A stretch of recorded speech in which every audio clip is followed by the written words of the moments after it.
Kumusta guys? Usap tayo habang kumakain ako.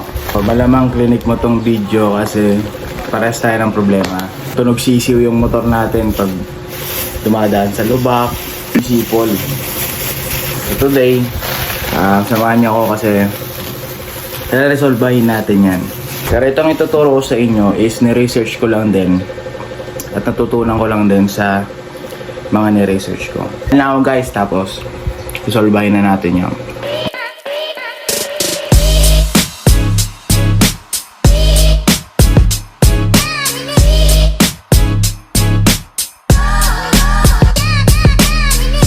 Yan, tapos na tayo kumain.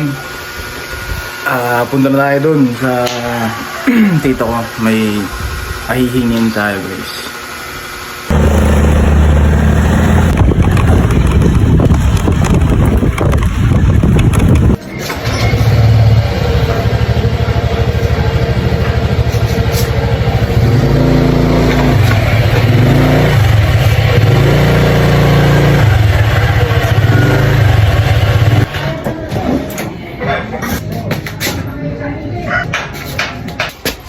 So, nakabalik na tayo.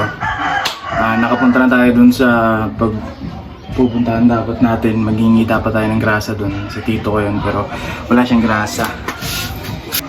Pero dahil wala siyang grasa,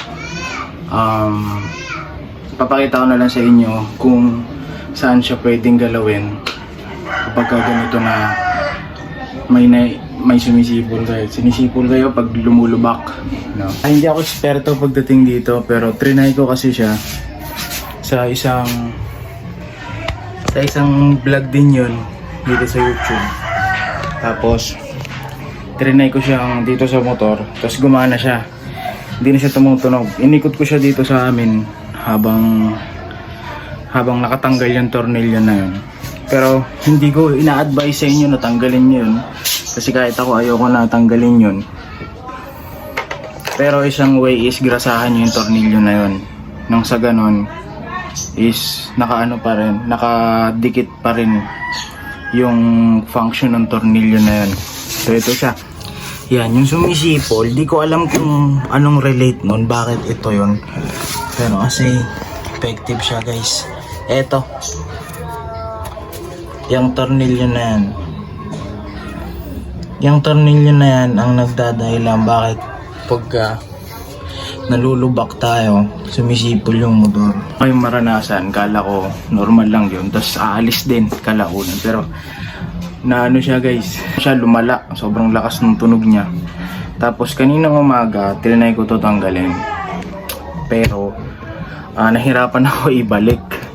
Kasi nga yung tools na ginamit ko is yung tools na nireview natin last time. Hirapan ako ibalik kasi yung tips ko sa inyo pagkatatanggalin tornilyo na yun, kung saan natanggal na yung bracket, kung saan siya nakakabit, habang nakadikit yung tornilyo, huwag nyo nang tanggalin yung tornilyo, yung bracket na lang. Habang nakadikit siya sa tornilyo, okay na yun. Huwag nyo na siyang totally tanggalin kung may plano kayong ibalik, kasi ang hirap niya ibalik. Basta merong something dun sa tornilyo, sa bracket, kung saan nakakabit yung tornilyo na ang hirap niya ibalik ulit. Yun lang, kung gusto nyo tanggalin yung sipol habang nagbabiyahe kayo, pag naluluba kayo sumisipol, yun lang, tanggalin nyo lang yung tornilyo na yun, o kaya kung ayaw nyo nakalaylay, grasahan nyo, kaya langisan ninyo. Kasi super effective siya guys. Pero again, kung meron mga eksperto dyan at mali ako i-comment nyo na lang sa mga nanonood yung tama, kasi di ko rin alam. Pero feeling ko yun kasi effective. Tagang nawala yung sipol niya. Inikot ko siya dito na matagal, dinaan ko sa lubak, nawala talaga guys. So yun lang for this video. Thank you so much sa nanonood.